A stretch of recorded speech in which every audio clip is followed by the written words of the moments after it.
nagkakalaglagan na ba sa Kongreso? Kasi dumidistansya si Grace po eh. Sabi ni Grace po, hindi ako ano dyan sa BICAM na yan, pakipaabot. Ha? Hindi ako, wala akong masyadong naging papel dyan sa mga insertions na yan sa BICAM.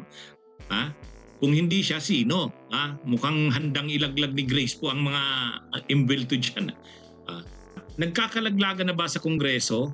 Ha? Nagdidistansyahan na sila sa pananagutan tungkol dun sa BICAM.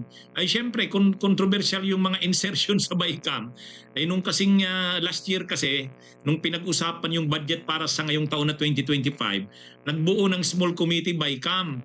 Ay syempre, ang nandun, si Romualdez, si Chis Escudero, si Grace po, at saka si Saldico. Sila yung mga pinakamakapangyarihan doon.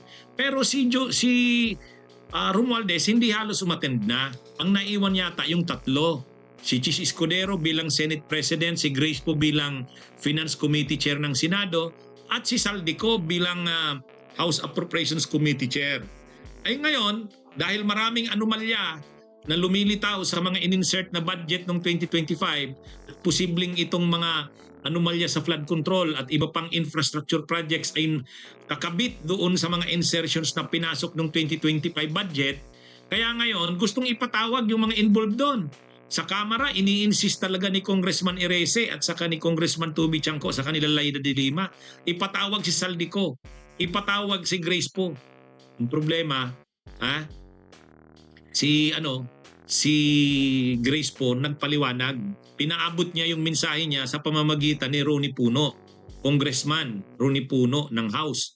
Sabi ni Congressman Ronnie Puno, nag-a-apologize ako na binanggit ko si Grace po, Senator Grace po, former Senator Grace po, sabi ni Ronnie Puno, na pinaliwanag daw sa kanya ni former Senator Grace po, hindi naman daw siya involved doon sa mga insertions na yon.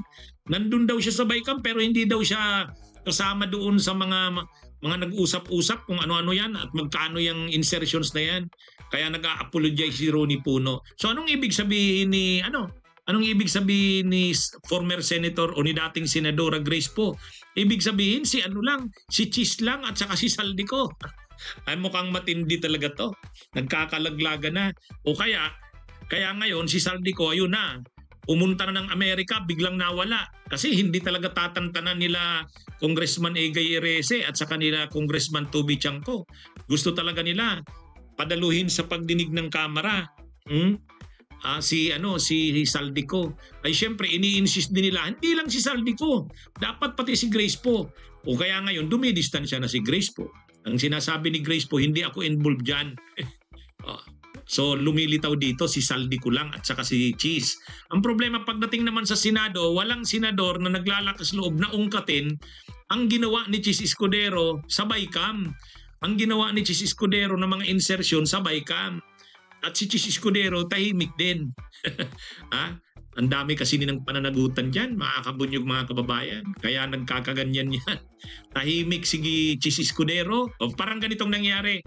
Tahimik si Chis Escudero, ang dating madaldal, ang dating laging humaharap sa media na senador na si Chis Escudero, ang yabang pagdating sa impeachment ni Sara, tahimik ngayon.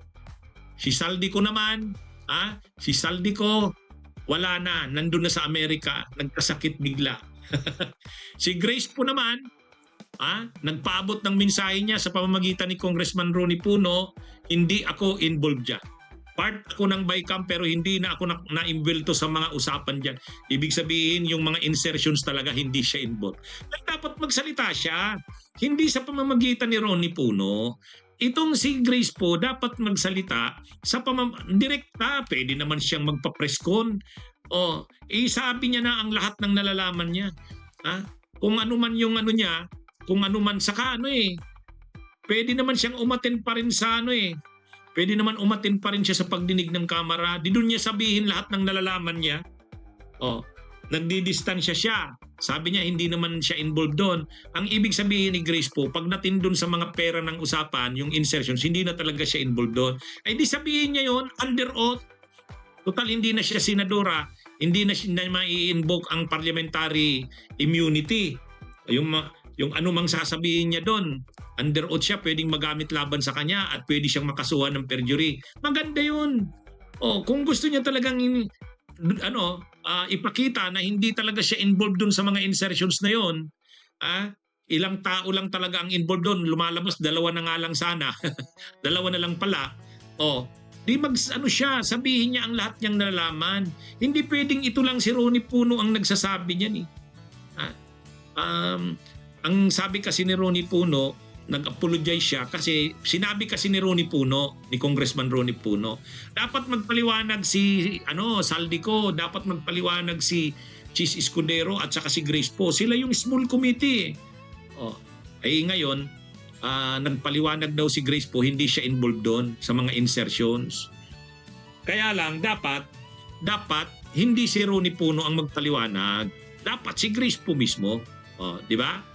Yan mga kabunyog, mga kababayan. Hintayin natin si Grace Poe. Kung talagang wala siyang kinalaman, magsalita siya, direkta, galing mismo sa bibig niya. Mas maganda pa nga, doon mismo sa kamera, mag-appear siya doon, under oath. Under oath. Yan ang dyan, maganda dyan. Para magkaalaman na. Kasi si Chis tahimik. Si Saldico, nandun na sa Amerika, nagkasakit bigla. Si Grace Poe naman, hindi daw siya involved. Di magsalita si Grace Poe. Sabihin niya na lahat ng nalalaman para makuha ang para makumbinsi niya ang taong bayan na hindi nga siya involved diyan. Bunyog, bunyog, halikan na kasama ka. Bunyog, kapag buklod ay may pag-asa. Luzon, Visayas, Mindanao, isa ang pananaw. Sa bagong Pilipinas ang bunyog isisigaw.